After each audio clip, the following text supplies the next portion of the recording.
네, 이재현의 뉴스 정면 승부 2부 정면 인터뷰 순서입니다. 어제 더불어민주당 전당대회 준비위원회 첫 회의가 있었습니다. 관련 내용을 포함해서 정치 현안들에 대한 입장, 안규백 더불어민주당 전당대회 준비위원장 연결해서 자세히 들어보겠습니다. 안 의원님 안녕하세요. 네, 안녕하십니까. 안기백입니다. 네, 안 위원장님. 자, 예. 몇 가지 먼저 현안부터 짚어보고 전당대회 얘기를 좀 해보죠. 네, 그렇죠. 자, 예. 서해 공무원 피격 사건과 관련해서 여야의 입장차가 현격한데요. 서해 공무원 피격 사건과 관련해서 당시 사건 직후에 국회 국방위에서 현안 보고가 이루어졌고 이때 탈북 근거를 보고받았다는 민주당의 주장에 하태경 의원이 반박하고 있습니다. 자, 안 의원님, 당시 국방위 소속으로 회의에 참석하셨던 걸로 아는데요. 현안 보고가 진행이 됐었습니까? 네, 먼저 그 당시에 북한의 그 천인 공로할 만행을 먼저 규탄을 합니다. 네. 당시에 비공개로 국방위원들만 상대로 현안 보고가 있었거든요. 통상적으로 보면은 이 같은 것은 37 777 정보본부에서 첩보를 잡아서 네. 이것을 우리 정보자산을 통해서 로데이터를 만들고 유관기관과 협의를 해서 네. 이 결과물이 생산이 됩니다. 네. 제가 보기에는 그 당시에 휴민트 인간 정보, 시긴트 신호 정보, 택인트 군사 기술 정보, 네. 코민트 통신 장비 정보, 이민트 영상 정보 이렇게 정보가 가지고 있거든요. 우리가. 예. 근데 여기서 아마 서너 가지를 이렇게 묶어서 이 로데이터를 만들지 않느냐라고 예. 예. 생각이 되고요. 예. 당시의 쟁점은 그 부위물에 떠 있는 비무장 민간인을 무자비하게 비인도적으로 사살한데 상당히 쟁점이 있었지. 예. 그분의 월북 여부의 주요 쟁점은 아니었습니다. 예. 그래서 최근 들어서 하태경 의원께서 여러 가지를 반박하고 계셨는데 그 당시에도 그런 그날 첫날은 이런 내용이 하태경 의원이 반박이 없었죠. 예. 예, 그래요. 지금 문제가 되고 있는 것은 우원식 우상호 비대위원장이 예. 여당 의원들도 첩보 내용을 보고 월북이네라고 얘기한 적이 있다라는 발언에 대해서 하태경 의원이 새빨간 거짓말이다라고 얘기를 했어요. 그러니까 여야 의원들이 첩보 내용을 열람한 사실이 없다라는 것인데 이 부분은 사실관계를 좀 확인해 주시죠. 제가 이렇게 팩트 위주로 말씀을 드리면은 보통 제가 37에서 이 첩보를 잡거든요. 잡으면은 네. 그것을 이제 국방부나 국정원이나 유관 기관들이 협의를 합니다. 협의를 해서 예. 로데이터를 만들거든요. 예. 만드는데 당시 국방위원 소속이었던 국민의힘 의원도 SI나 이 코멘트 이런 것들을 공개하면은 우리 군이 뭐가 되느냐. 상당히 어불성설이다. 이런 정도로까지 말씀을 했던 걸로 저는 기억이 됩니다. 그럼 첩보 내용을 못 보셨다는 얘기네요. 아니, 첩보 내용을 못 본 게 아니라 네. 첩보 내용을 로데이터를 가지고서 분석을 해서 저희한테 국방위원한테 보고를 한 것이죠. 그러니까 분석된 보고서를 전달받았다 하는 얘기인 그렇습니다. 거죠? 예. 그러면 결국은 당시에 그러니까 국방위원회 비공개 회의록을 살펴보면은 예. 국방위 보고 내용과 국민의힘 의원들의 반응이 아마 그대로 다 드러나지 않겠습니까? 예. 정말 안보를 생각하고 첩보가 중요하다고 생각한다면은 예. 저는 이렇게 말한 분들의 그 잘못을 인정하고 실일이지 이렇게 신부통벌이다 이 사건을 정정한다는 것은 아니라고 생각합니다. 예. 그러니까 지금 국방위원회 회의록을 비공개로 진행이 된 회의에 대한 이 회의록을 공개하면은 실상을 나오죠. 파악할 수 있겠다 그런 그렇습니다. 말씀이 되겠네요. 예. 근데 국민의힘 의원들도 국방위를 오래 하신 분들이 계시고 또 군의 장군 출신이 많이 있기 때문에 네. 이 SI나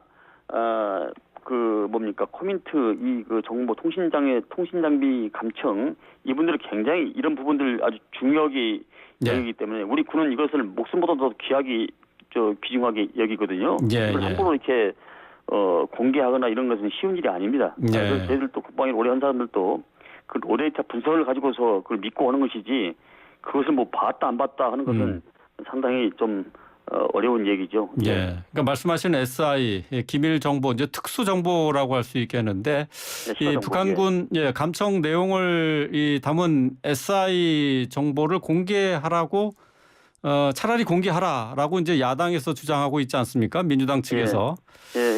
여기에 대해서 윤 대통령이 야당의 주장은 받아들이기 어렵다. 그러니까 뭐 구체적으로 지금 오늘 얘기를 한 것이 국민에게 그냥 공개하는 게 간단한 문제는 아니다라고 이렇게 생각한다 이렇게 얘기를 했거든요. 이 부분에 대해서는 어떻게 생각하세요? 그러니까 언론적으로는 굉장히 상식적인 얘기입니다만은 당시 대통령 기록물을 열람하고 또 먼저 나선 것은 여당입니다. 예. 그러니까 SI 정보, 기밀 정보를 공개하는 것은 부적절하다는 것은 누구나 다 알고도 압니다. 하지만 당시에 국방부의 보고 내용이 대해서 수긍하고 동의하면서도 지금 와서는 그것을 다른 북풍물을 소재로 삼는다는 것은 좀 이해가 안 가는 것이고요. 정말 안보를 생각한다면은 저는 이렇게 할 일이 아니다고 생각합니다. 예, 알겠습니다. 자, 어제 민주당의 윤리심판원이 회의를 열어서 성희롱 발언 의혹을 받고 있는 최강욱 의원에게 6개월 당원 자격 정지 처분을 내렸습니다. 자, 최 의원 본인은 의혹을 계속해서 부인하고 있는데요. 어제 윤리심판원의 징계 결정 어떻게 평가하십니까? 저 역시 언론을 통해서 확인했습니다마는 윤리위원회에서 일어난 실체에 대해서는 정확히 잘 모릅니다. 하지만은 최강욱 의원에게 이렇게 이 정도를 가지고 저는 상당히 경징계로 생각을 했는데 중징계로 나온 것 보면은 좀 굉장히 세게 나왔다 이런 판단이 들고요. 좀 지나친 결정을 내렸다라고 보시는 거군요. 그래서 그 동료 의원 신상에 관련해서 이게 가정법으로 말씀을 드린다는 것은 좀 지나치지 않냐 이렇게 생각합니다. 일단 그 징계 관련해서 이제 비대위 과정이 남아 있기 때문에 절차가 남아 있는 만큼 경과를 좀 지켜보는 것이 좋을 듯 싶습니다. 예, 박지원 전 비대위원장이 어제 이제 징계 결정에 대해서 무거운 처벌이 아니다라고 얘기를 했고요. 또 철험회는 해체해야 한다라고 얘기를 했는데 글쎄 이제 당내에서 아무래도 계파 갈등의 불씨가 되지 않을까 걱정하고 있는 것 같습니다. 어떻게 생각하세요?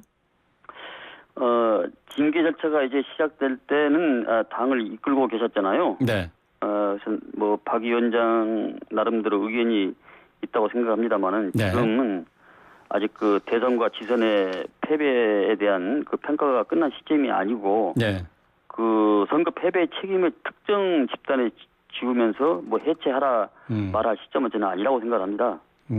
요 근래에서 우리 당에서 나와 입장이 좀 다른 점을 좀 배척하는 그런 경향이 있는데 이건 특정 집단을 좀 악마하기보다는 선거 결과에 대한 평가나 비전 그리고 특정 세력 평가는 전당대회를 통해서 이루어지기 때문에 다른 점은 추구하고 같은 점은 존중을 해야 된다는 이런 말을 저는 꼭 드리고 싶습니다. 당에 참 서로가 힘들고 어려운 상황인데 분란의 불씨가 되는 이런 얘기는 서로가 참 자제했으면 좋겠다 이런 생각이 듭니다. 예, 알겠습니다. 박지원 위원장이 이제 계속해서 이제 전 위원장이죠. 전 위원장이 당에 대해서 이렇게 발언하는 것을 두고 고민정 의원이 이젠 아무것도 아닌 일반 국민 아니냐 이렇게 일가를 했어요. 이 부분은 어떻게 보십니까? 글쎄. 당이 애정이 있으니까 또 당에 대해서 생각이 깊으시니까 뭐 이렇게 쓴소리도 하시고 또 뭐 옳은 소리도 하시고 하실 텐데 그냥 있는 그대로를 그냥 받아들이면 좋을 것 같습니다. 당이 한 단계 더 상승하고 또 그리고 이제 당의 어떤 기반을 정비하는 차원에서 충정으로 이해해야 된다 이렇게 보시는 건가요? 저는 이제 이런 말씀을 드리고 싶어요. 우리가 세상을 살면서 사람이 가지고 있는 치아, 이빨은 단단하니까 다 나이 먹으면 다 누구나 빠지지만은 혀는 부드러우니까 삶의 죽을 때까지도 혀는 다 보존되지 않습니까? 단단함은 부러지는 것이고 부드러운 오랫동안 보존되는 것입니다. 그래서 이런 어려운 상황 때는 서로가 포용적인 자세를 가지고 예. 기회를 모아야 할 때가 아닌가 이렇게 생각을 합니다. 서로 발언에 좀 신경을 써야 된다 그런 말씀으로 들리네요. 예. 네, 그렇습니다. 예. 자, 이제 전당대회와 관련된 얘기를 좀 여쭤보겠습니다. 어제 예. 1차 회의를 여셨는데 8월 하순께 전당대회를 개최할 예정이다라고 얘기를 하셨어요. 관심은 아무래도 이제 대의원과 권리당원의 투표 비율 조정을 이 부분이 아마 가장 뜨거운 관심사가 아닌가 싶은데 전당대회 준비위원회 입장은 어떤 건지 간단히 좀 밝혀주시겠어요? 그러니까 두 가지라고 봅니다. 당원의 투표율과 지도체제 구성 문제 예. 이 두 가지인데요. 전대 논의와 관련해서는 일단 열린 자세로 당원 동지 의견과 우리 구성원들 의원들의 의견을 좀 더 많이 듣고요. 네. 쉬운 일이 아닙니다만은 누구나 동의할 수 있는 합리적인 안을 만드는 것이 제 기본적인 방침입니다. 그 대의원 제도의 취지를 살리면서도 122만 명에 달하는 권리당원 비중과 또 지금 현재 일반 국민들이 활발한 정치 참여를 지금 하고 있지 않습니까? 네. 그래서 그런 점들을 고려해서 방안을 좀 도출해야 되겠다. 그래서 우리 민주당을 구성하고 있는 당원 동지들과 동료 의원들 또 지지자들의 의견을 충분히 듣겠습니다. 예. 당원들의 의견을 들어서 기본적인 권리당원 투표나 대의원 투표의 비율 조정을 논의를 하겠다라고 결정을 하겠다라고 말씀하셨는데 지금 대의원 한 명이 권리당원 80명분의 투표권을 행사하고 있다라는 지적도 있잖아요. 이 관련해서 이제 대의원 완전 폐지 필요성도 지적되고 있는데 이 부분에 대한 입장은 어떻습니까? 그건 제가 동의하기가 상당히 어렵습니다. 왜냐하면은 대의원 제도는 그대로 유지가 돼야 되고 그만큼 권리당원의 80명의 투표권도 정당하다 이렇게 보시는 거죠? 아니죠. 그 부분이 아니고요. 네. 당초 이 부분을 설계하고 이 계획을 할 때는 네. 우리 당의 권리당원의 기준이 40만에 불과했는데 네. 지금은 지난 6월 1일 지방선거 기준으로 122만 명에 달합니다. 그래서 당원의 주인은 당의 주인은 당원인 만큼 네. 당심이 왜곡되지 않도록 일부 조정할 필요가 있다고 봅니다. 일부 조정이요. 예, 그래서 이 대의원 제도의 취지 역시 마찬가지입니다. 우리 당이 수도권과 호남의 그 당원들이 편중돼 있기 때문에 전국 정당화를 지향한다면서 영남 지역, 취약 지역의 당원의 뜻을 반영하고자 이 대의원 제도를 줘서 이 포션을 이 권리당원 대의원 포션을 늘린 겁니다. 그것을 왜냐하면 영남 호남이 많고 영남에는 대의원 숫자가 당원 숫자가 작지 않습니까? 그것을 보정하기 위해서 대의원을 줘서 그 숫자만큼 보정을 한 것이죠. 상당히 과학적으로 설계를 했는데 당시에 인구 10,000명당 1명씩 대의원을 추가로 한 겁니다. 이제는 이제 시대 상황이 바뀌었고 이렇기 때문에 시대 상황이 맞고 또 변화에 맞춰서 이 제도를 취지를 살리면서 하는 고민을 한번 해보고요. 시대가 바뀌었다고 해서 그 취지 자체를 저는 몰각해서는 안 된다 이렇게 생각합니다. 어쨌든 비율 조정은 좀 있긴 하겠지만은 기존의 틀을 크게 훼손하지는 않을 것이다. 그런 얘기로 들어도 되겠습니까? 그렇습니다. 왜냐하면 민주당의 역사성과 정통성이 있고 정치적 배경이 있기 때문에 다른 당이 한다고 해서 우리가 따라갈 일은 아니고요. 우리 당의 살아있는 생명체라고 저는 생각을 합니다. 네.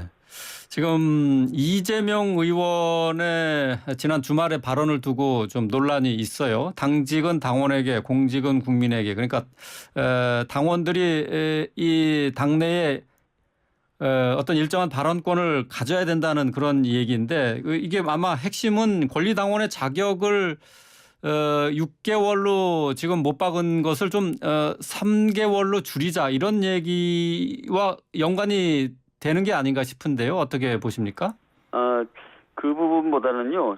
제가 이제 저도 한 10일 전에 그런 말씀을 드렸는데 원칙이 민주당의 대원칙은 당직은 당원에게 공직 후보는 국민에게 이게 대원칙입니다. 우리 민주당의 역사성이고요. 그래서 오픈 프라이머리 다시 말해서 대통령 후보나 도지사 후보나 이런 분들을 우리가 선정을 할 때는 모든 국민들한테 선거인단, 국민선거인단을 공모를 해서 투표권을 다 부여하고 그분들을 하여금 공직 후보를 뽑게 하는 것이죠. 예, 그래서 예. 이것은 당직이 중앙당 사무차장부터 대통령 후보까지는 당 대표까지 다 당직이지 않습니까? 네. 이 당직은 당원한테 힘을 실어주는 게 맞는 것이고 당원이 그 정당의 근간을 이루는 핵심 세력입니다. 예. 그렇지 않다면은 당원들이 당비를 내면서 그 당을 유지하고 힘들 때 그걸 보호할 일이 없는 것이죠. 예. 그래서 그런 점들을 좀 고려해야 된다. 그래서 그런 아마 말씀인 것 같습니다. 예.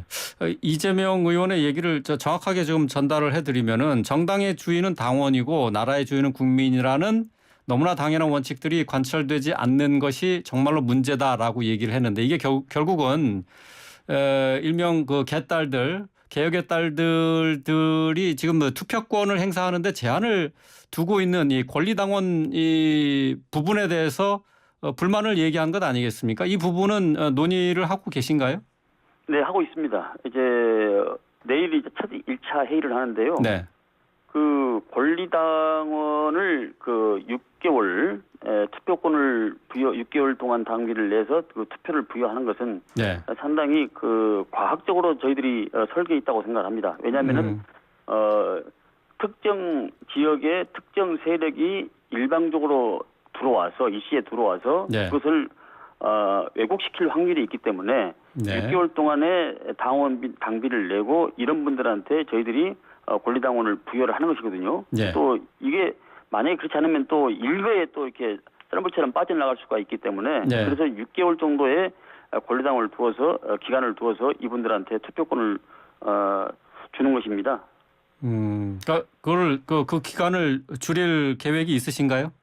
뭐 제가 가이드라인을 제시를 하면 안 되지 않습니까? 위원장이니까. 그러니까 예. 그걸 가지고 이제 우리 그 전당대회 준비위원들하고 예. 심도 있게 논의를 해봐야죠. 예, 예. 앞으로 논의를 해나갈 것이다. 그러니까 예. 원래는 6개월인데 이걸 좀 줄여도 되냐 이런 예. 문제에 대해서 전반적으로 마음을 열어놓고 토의를 해봐야 됩니다.